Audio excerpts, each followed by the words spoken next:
नमस्कार प्रणाम। आप देख रहे हैं नंदू रिएक्शन 2.0 और हम प्रमोद परदेसी और आ गए एक और बवाल सॉन्ग लेकर 2024 का एकदम वायरल सॉन्ग अभी चल रहा है। यूट्यूब पे जाइए, ट्रेंडिंग सेक्शन में ट्रेंड भी कर रहा है सॉन्ग। और इस गाने का नाम है बलमा कदर न जाने। और इस गाने को गाए हमारे बहुत ही प्यारे सिंगर धनंजय धड़कन। हमारे बहुत ही प्यारे और बहुत ही अच्छे सिंगर है, सुपरस्टार। जो भी गाना आता है साफ़ सुथरा, भी बहुत ही साफ़ सुथरा भोजपुरी गाना है।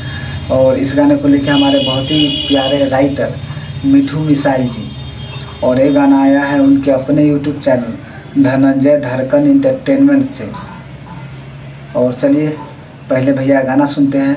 हाँ, ओरिजिनल लिंक वीडियो का डिस्क्रिप्शन मिल जाएगा, तो उस पर जाकर चेकआउट जरूर करिएगा। तो चलिए वीडियो शुरू करते हैं। Be go.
बहुत ही साफ़ सुथरा, बहुत ही बेस्ट और बहुत ही वायरल सॉन्ग हमको लगा। आप लोगों को कैसा लगा लाइक कमेंट जरूर कीजिएगा। जितना हो सके उतना वीडियो को शेयर कीजिएगा, और नया है तो चैनल को सब्सक्राइब भी कर लीजिएगा। तो चलिए मिलते हैं अगले वीडियो में, तब तक के लिए टेक केयर, बाय बाय।